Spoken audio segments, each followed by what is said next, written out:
Welcome, Shai Woodbury. For all of you folks joining us tonight, we were struggling here in the last few minutes trying to get our audio and our webcams to work, and we're so excited. That's why we're smiling so broadly tonight. So I really appreciate, Shai, that you are with us tonight. As many of you may have caught Shai's presentation at the conference on October the 12th. And we had very little time that day to really have a chance to talk with her in more detail and ask more questions, because we were trying to get a lot of information in at the conference and really start the conversation. And then all of our panelists have agreed to come back and have an opportunity with us to share information about themselves. And you probably recognize that Shai is from Winston-Salem, Forsyth. She's new to the Board of Education. I'll just take a few minutes to kind of share a little bit of information about her. She has over 20 years of experience in secondary and higher education. She's not new at this public education business. She's a licensed teacher and administrator in North Carolina, and she is currently an instructor of history at North Carolina A&T State University. She is certified as a primary school leader throughout the public principals executive program and really has brought with her to this new job as serving on the Board of Education a tremendous amount of experience in the classroom and through professional training. She was elected in 2018 and currently serving as the board's first African-American chair. We are so proud and thrilled to have you here tonight. So after that introduction, welcome, welcome, welcome. Thank you so much, Yvonne. Thank you so much for having me. So one of the things we're going to start with just for a few minutes tonight, Shai, is talking a second about what school privatization is all about, because we've had a lot of people be curious about the title of our conference, as well as the concept of what is school privatization. And one of the things that we put a slide up here for our guests tonight, just to kind of keep it simple. And, you know, this is the shift of public education funds and students from the public sector into the private sector. And we know that this has been going on pretty heavily in North Carolina for the last 10 years, but particularly the last 5 to 7 years, we've seen a lot of things change in our school system, and this has really had an impact on some of our school systems, including Winston-Salem, Forsyth, and in various degrees. When we look at some of those signs of what is privatization, what we've seen is how it's impacted our teacher pay, our per pupil spending, how, you know, back in 2008, Shai, you remember we had masters were paid for their masters. We had due process where teachers would have tenure, if you would, and an opportunity for due process if they were being questioned in terms of their teaching instructional abilities. We had much more rigorous benefits. We did not have, we had a cap on charter schools. You may recall that when this started, it was actually pushed and driven a lot back at the beginning with teachers who wanted an opportunity to innovate and to experiment and to try different things in the classroom. And as we see now, it's turned into much, much more and has grown. I didn't catch that. And so what we see also are the virtual charter schools, the school takeover, the state takeover of schools through the innovative school districts.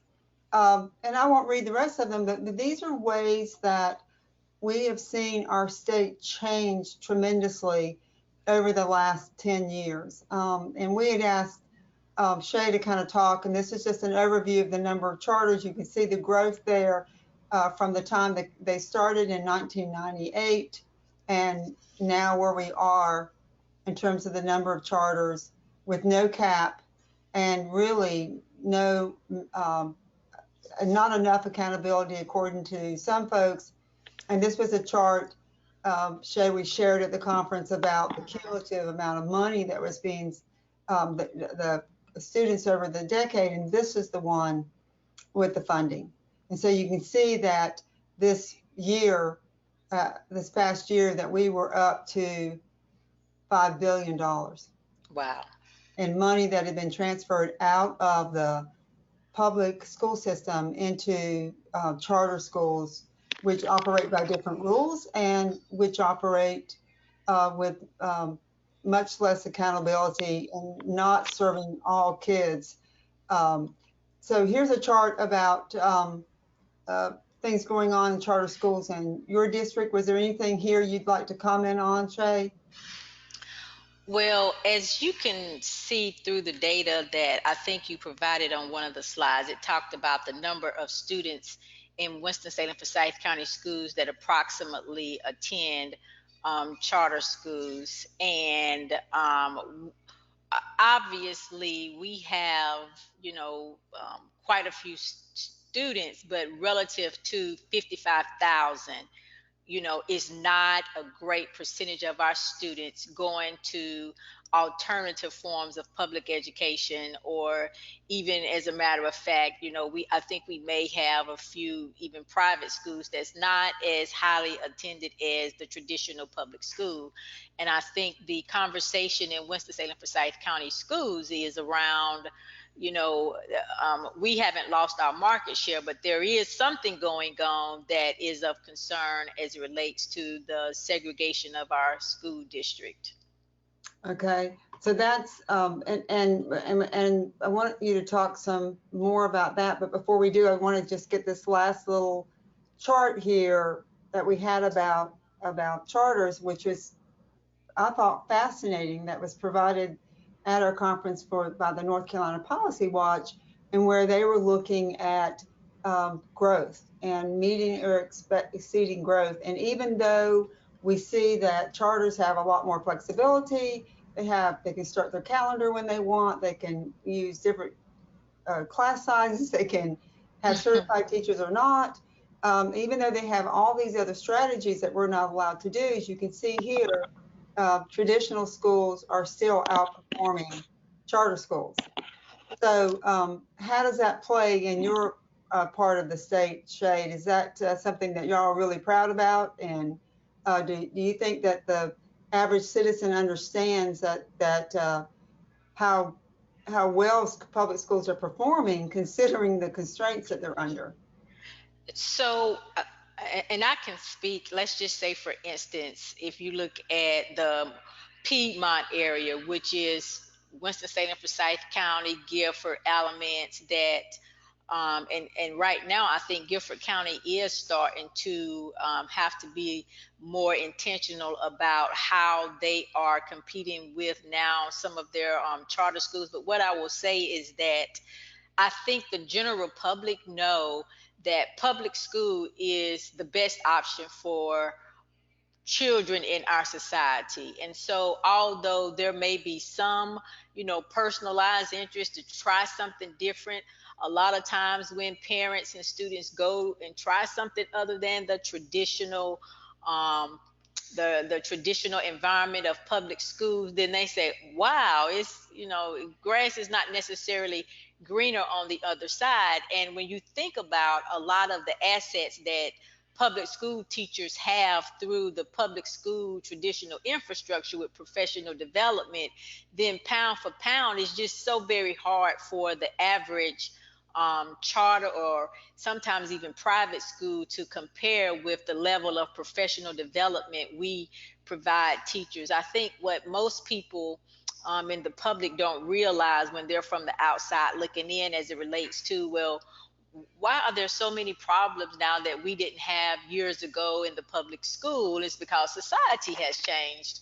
So we're dealing with so many different variables that we didn't deal with even 5 years, definitely 10, 15 years ago, that now public schools are having to adjust to. And I would just argue, and I try not to, put before children the argument that something is better than the other when they're involved. But what I will say is that public school is a great place for all children to be. And I am a proponent of public schools because to me it is the great equalizer in our society, and it's one of the pillars that sustain a democracy.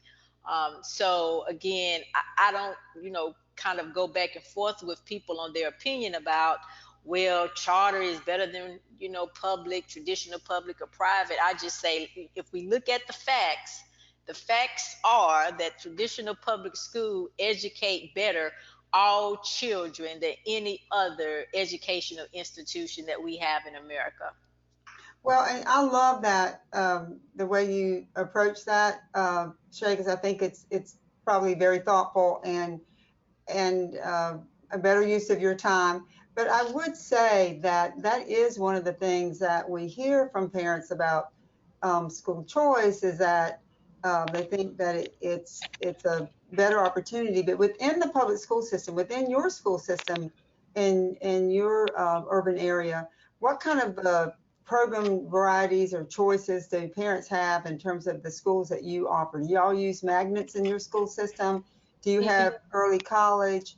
Are there some Yes, other kind of things? we do have magnets that expand choice, and we have the early college piece. But one of the things that right now our school board is doing is really looking at um, the the I guess the quality of magnet. So magnet by name, but what's the produce of the magnet by way of its intent? And so we are definitely looking at the viability of our magnets and really thinking about how to intentionally use magnets to provide a space where different types of students want to come and learn based on a personalized learning experience or environment. So I would say right now, Winston-Salem Forsyth County Schools is sort of revamping the way we see magnets so that we can fully utilize the benefits of strong magnets in a school district. But essentially now, and I'll be very transparent with the audience, choice is about, in Winston-Salem Forsyth County Schools, I want my child to go to a better school. And so because my school is failing, get me out of here and let me go somewhere else where the school is performing better based on, as you point out in your question so poignantly, this grading system that the state has produced. So I don't want my child to go to an F school. I want my child to go to an A school. So how can I utilize choice, not by way of this school offers my child something that is personalized to my child's interest, but because it's just identified as a better school according to the state criteria.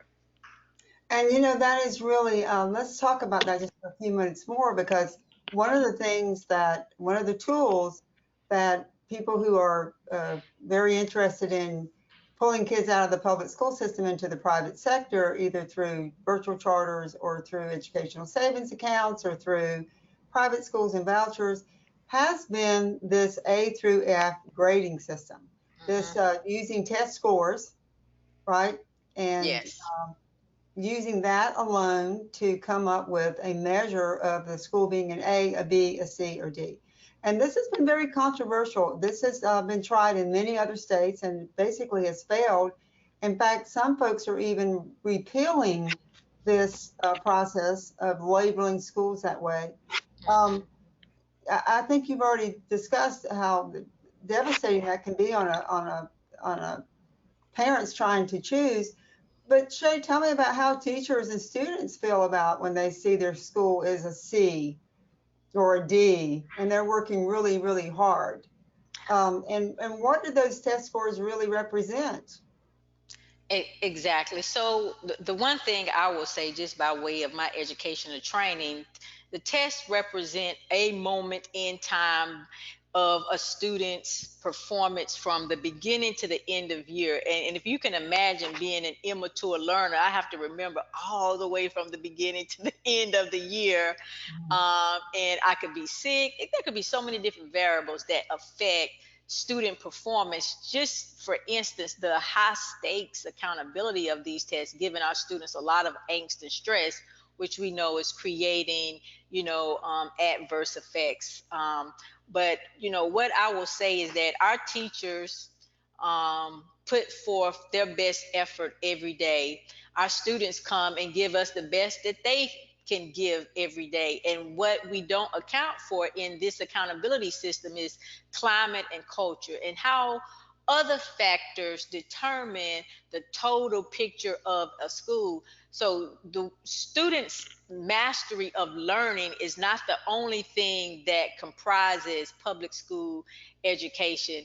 And I think once we start to put something definitive on a student's learning experience over time, which, when you think about it, from kindergarten to 12, assess me. Don't assess me in 8th grade and I'm not who you think I should be. So then I get this label on me. And by the time I get to 9th grade, teachers see me in a certain way because there are labels put on me because I couldn't pass a test that I got kind of one chance to take. So what I will say, just to kind of make a long story short, because I have so many different opinions about this, is that according to the Every Student Succeeds Act, schools across the country are supposed to look at performance beyond just the academic side, that there should be additional criteria that help us to see the whole child's experience in education. And we need to definitely start looking at some of the societal barriers that are in the way of a true um, a true representation of what this or what any school is doing by way of student progress. So I really think we need to, just be mindful of broadening the criteria of what makes up a good school. And what I will say, in my community, there is a group called the Coalition for Equity in Public School Education, and they have been so very proactive about providing the school district different models through the Shock Foundation and other foundations that have climate and culture surveys to enable school to access other data points to say, hey, we're a school that not only, you see the student academic side, but when you come in our school, this is, it's a strong climate culture type school, etc. So we have that going. And I think also a lot of the parents that have chosen to make sure that their children are in schools that's representative of the entire population of Winston-Salem, Forsyth County, they're saying that although my child goes to a school that's labeled quote unquote a C or D, that school is wonderful. There are specific assets of that school that I want the community to know about. And I do not agree with the state's, one-stop shop look at the school performance based on, so-called, student mastery of learning. Well, I think you've done an excellent job of pointing that out. And one of the things that one of the parents at the conference came up to me and shared was that how devastated her child was, who was in the 4th grade, been at the same school for since kindergarten, in the 4th grade, and found out she was in a C school. And she asked her mom, what's going on? Why is I don't have a good school. I love my school. And so, and the other thing about these measures, these A through F, is that they're primarily, it's 80% of the grade. Is this correct? Yes. Is just the test score. No consideration for a child advancing or growing and making progress during the year. And the last thing I'll say is that it seems like from your report, Shai, charters per se have not had as big an impact on your area, but people wanting to pull out of schools they think are lower performing. And is that one of the things we saw about the A through F grades, is they correlate very highly with poverty. Exactly. That the higher number of poverty, the larger the percentage of poverty is in the school, the more likely they are to be a C, a D, or an F. Yes. And is that playing out in your school district? And is that how people are using that data to help segregate your schools?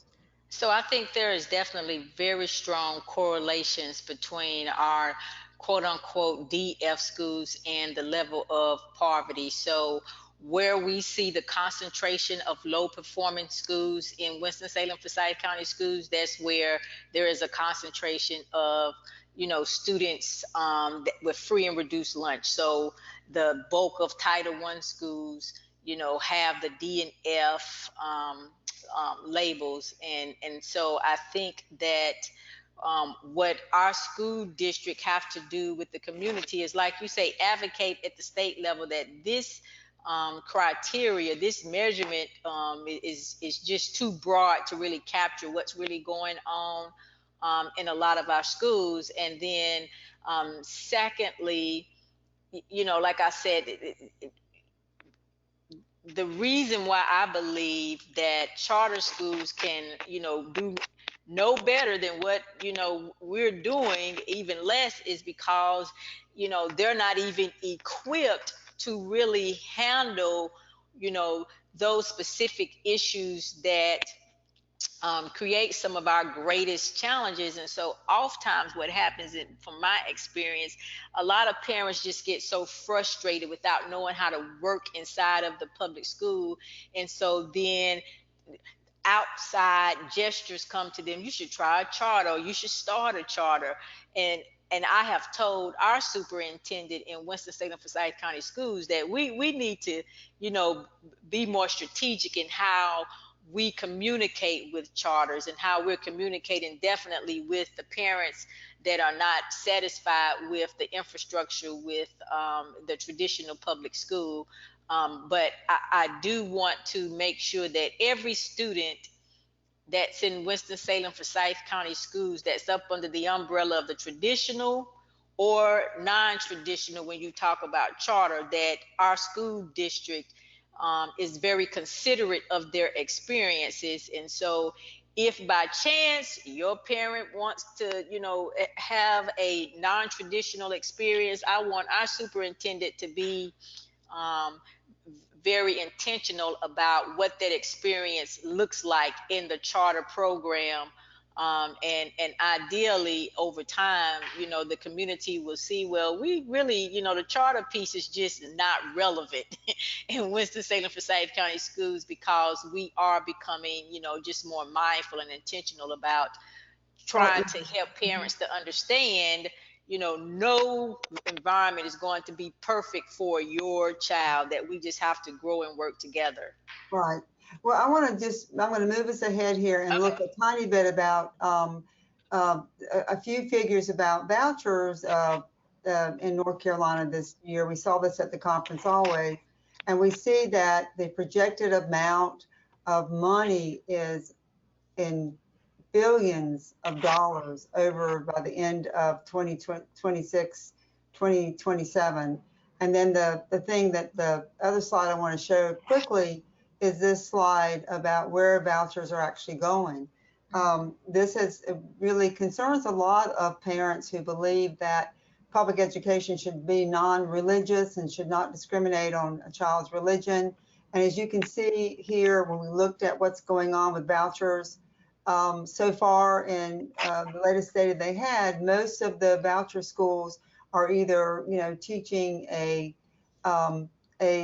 religious doctrine. Almost all of them, you can see the green and the blues.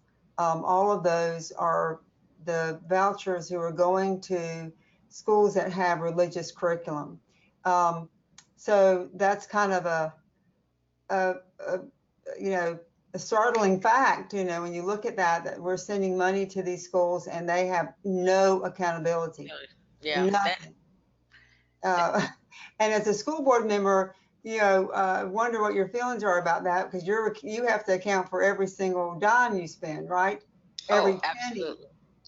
And so we're sending this voucher money to private schools that not only are teaching a curriculum that is not science-based often, but it is religious-based, but also they have no accountability. I mean, how does that kind of sit with you school board members who have some pretty strict rules to follow? I know. And so as a school board member, I try to stay focused on, what I can control, and anything that's outside of my control that's giving me challenges, I try to work with other board members and our superintendent to figure out how do we overcome those challenges so that they don't get in the way. So, those 378 students that receive a voucher, if we multiply that by the number of money that goes, per scholarship, then we can start looking at, boy, we could use that in curriculum materials, we possibly increasing teacher pay. And so obviously it's challenging, and because we're human beings, we get frustrated, right?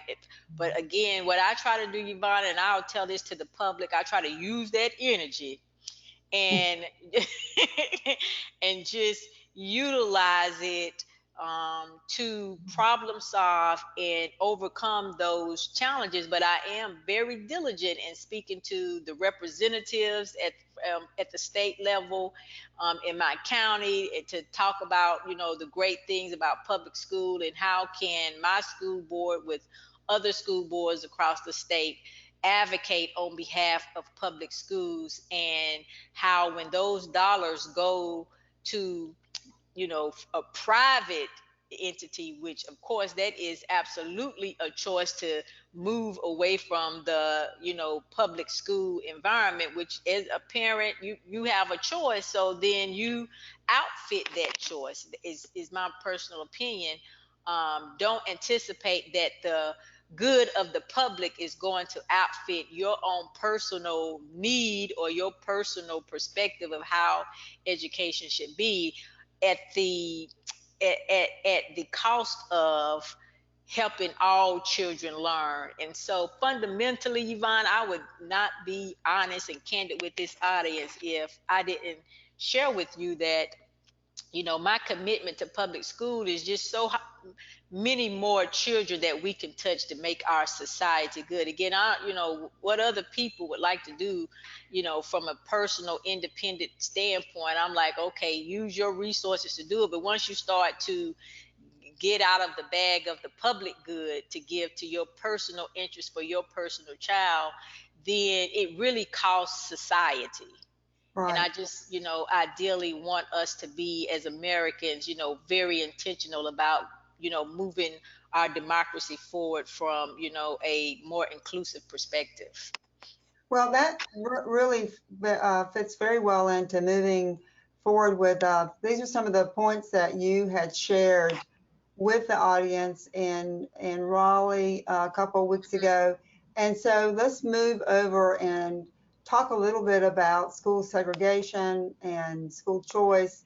And these are some of the points that you made at that time, Shai, about how school segregation really is associated with increasing racial achievement gaps, dropout, incarceration, and how there are so many more positive benefits associated with school integration. And I think that you kind of alluded to this point earlier when you talked about the impact that integrated schools goes way beyond test scores and all those things. And this was a sentence I took out of your presentation last week, and I wanted to use it to set the stage as you talk about some of the problems in Winston-Salem. But you said students attending integrated schools are less prejudiced, increased cross-racial trust is increased in friendships, and enhance their capacity for working for others. Because I thought that was just a beautiful thing to remember, is that when we're talking about schools being segregated, we're talking about losing all of these positive benefits that our children have when they learn how to create relationships across racial groups, friendships, and to learn how to understand and work with each other.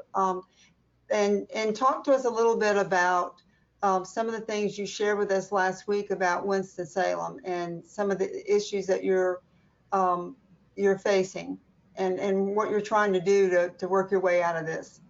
Oh, yes, absolutely. So the slide that you show kind of speaks for itself as it relates to some of the challenges that we face in Winston-Salem, Forsyth County, as the title of the slide indicates as the problem, Winston-Salem Forsyth County is one of the 10 most racially and economically segregated school districts in North Carolina. Yet it is, one of the largest and most influential. And you would think that a school district that's urban and seemingly progressive would be further along than this. And so one of the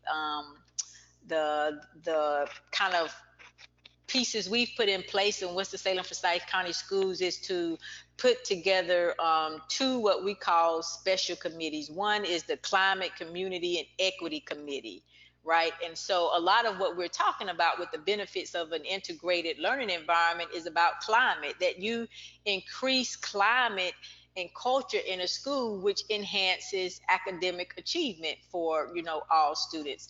Then the other special committee we put in place is the School Choice Committee. And right now we are working with an outside group that has worked with schools across the nation, especially the large urban districts, to help them look at and revisit school assignments to see if we can assess and then move forward into a plan that allows us to have schools that are more reflective of the true diverse demographic of our school district. So I will say that the superintendent is taking a very proactive lead in helping us with our school reassignment plan, and also helping us to move forward with our new equity policy and moving us forward so that we do not see the disadvantages that we see with quote unquote low performing schools, lack of resources in those areas, et cetera. So we're really doing intentional things about the problems by way of putting together teams of people, looking at data, and then using that data to help us to problem solve and set plans into motion. So do you have any goal? I see that you mentioned in your presentation before how Wake County had at one time had a pretty strong or pretty clear goal of trying to not have any more than 40% of their kids with free or reduced lunch in a school, or no more than 25% below grade level. I don't know if these are realistic benchmarks anymore, but when you think about where you're heading, do you have a little bit of a goal like this in mind? Have you been, or is this still under development? It's still under development. We are going to also utilize the expertise of NC State's initiative that helps schools look at the controlled choice piece with the computer algorithm. But specifically, we are using an outside entity, and I'll think of the name. I'll get the name of the company that we're using, but it's, pretty much most of the main urban school districts across the nation have utilized this group to help them to come in and just have that needs assessment of what our goals are as it relates to, having a school district that is reflective of our community, and it shows in our schools. And we want to be realist about it, and we understand that the resources that sometimes go into providing transportation for students so that they can go to magnets in different schools where there is more diversity, we have to think through those things. And so you're right, Yvonne, that it is underdeveloped. And so I speak cautiously about the exact direction that we're going, but I have 100% confidence in our new superintendent that she's going to lead us down the right path with the support of our community.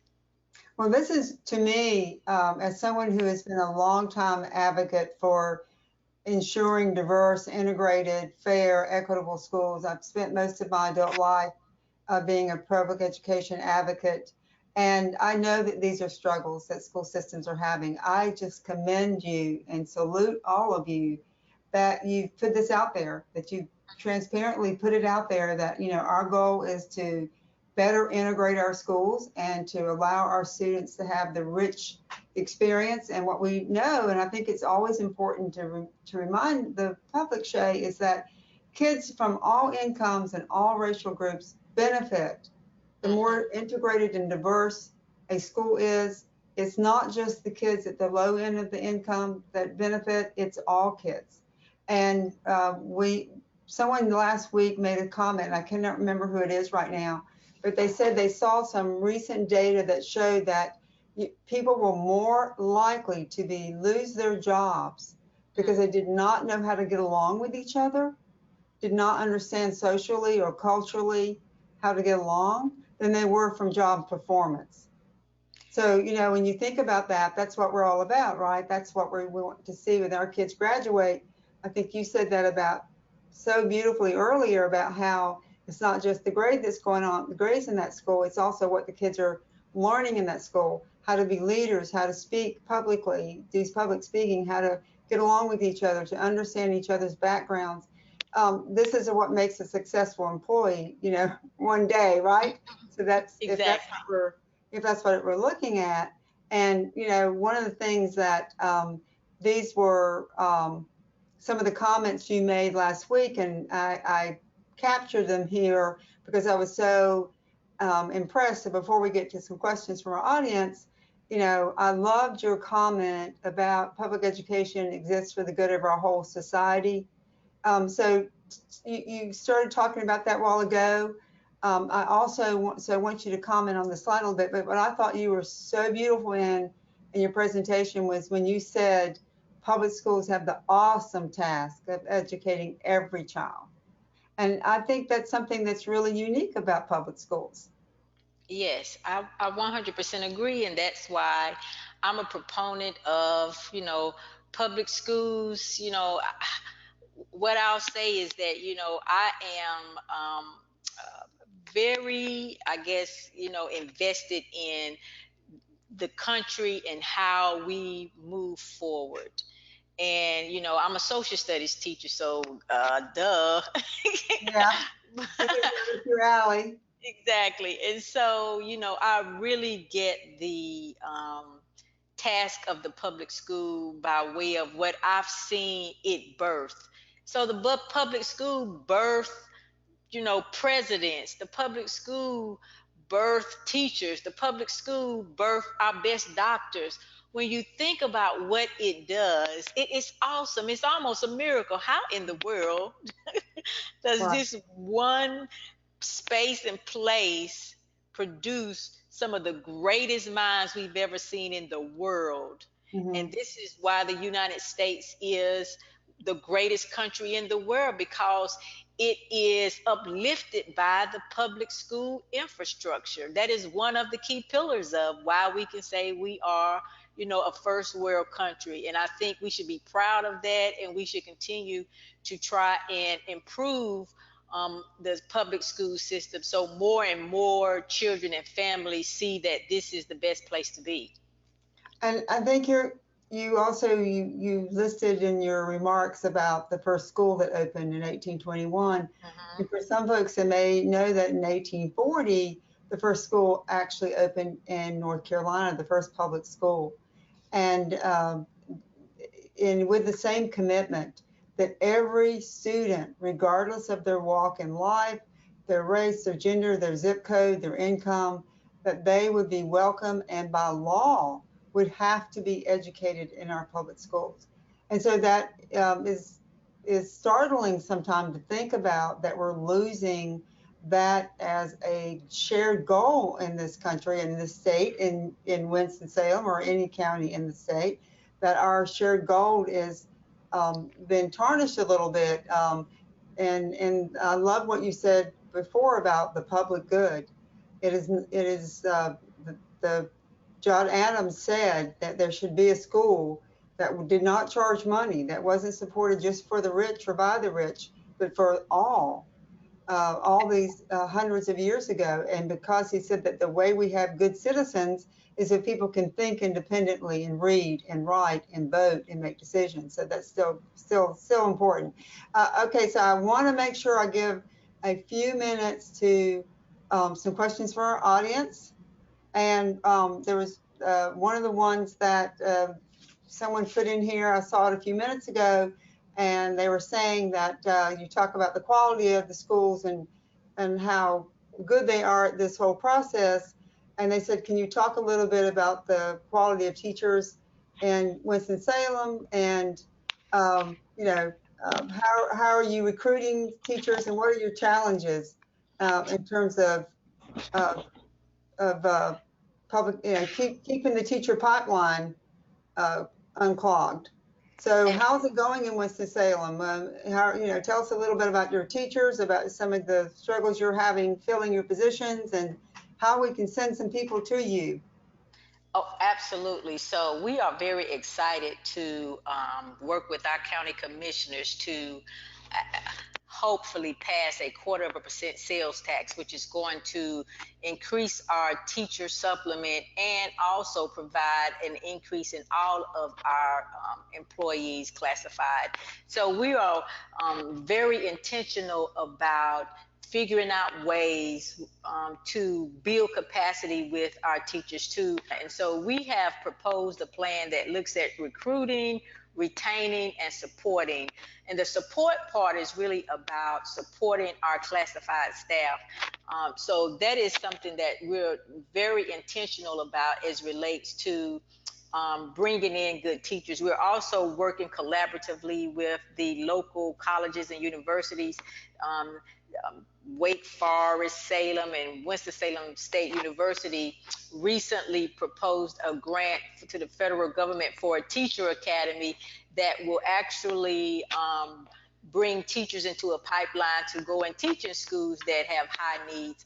So we have different, you know, initiatives going on in Winston-Salem, Forsyth County to promote the teacher pipeline to make sure that it is something that is sustained. And I will say this, Yvonne, I probably have about 8 or 9 more minutes because I'm actually in a building that's going to close on me in a little while. So We're going to hurry along. Okay.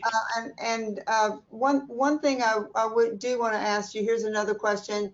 They know that Public Schools First is a big advocate for this. We push really hard at the local level. We've been pushing really hard at the state level to have more social workers, counselors, psychologists, nurses in our schools.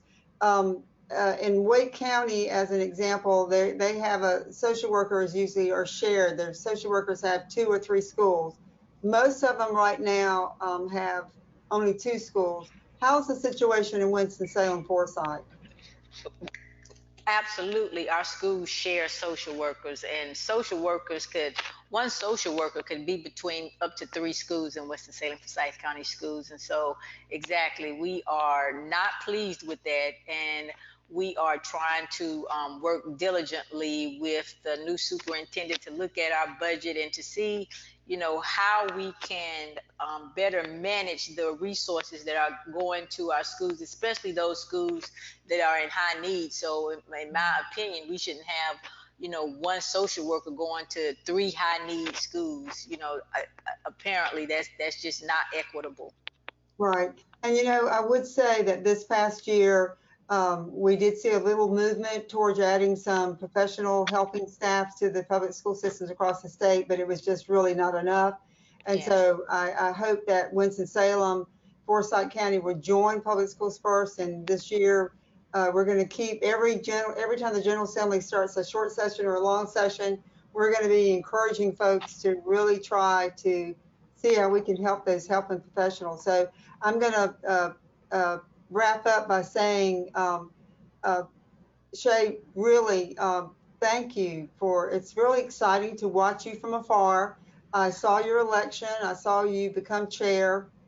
I've seen your heart and your spirit in terms of the things that you're saying and you want to do. I commend your entire board and your staff for moving towards, you know, reducing high poverty schools and segregated schools. It's a long, hard road, but it's a road well worth taking. As we leave the conversation tonight, I think that children who are hardest to serve, whose families are not capable of advocating for themselves and who are the most expensive to educate, you know, cannot be the only students that are left in our traditional schools. We've got to fight back against privatization to make sure our schools are strong, well-funded, and diverse. Public education, you are absolutely right, must serve the common good. It is not a private good to be hoarded at the expense of the community's well-being. And we cannot continue to act as if our choices for our children have no impact on other children and their access to a fair, equitable education. So for your part that you're doing in this, you know, hats off. We commend you, and we're really excited to work with you and to support you. So in closing, I'll give you one last comment. Anything you want to share? So I just wanted to go back to the historian in me wants to, make this a part of my last statement, and to go back to a conversation you and I had about the first public schools that were created in our country, 1821 and then 1840 here in North Carolina. We know that the end of slavery isn't until after 1865, and so the country starts off with public schools with a missing ingredient.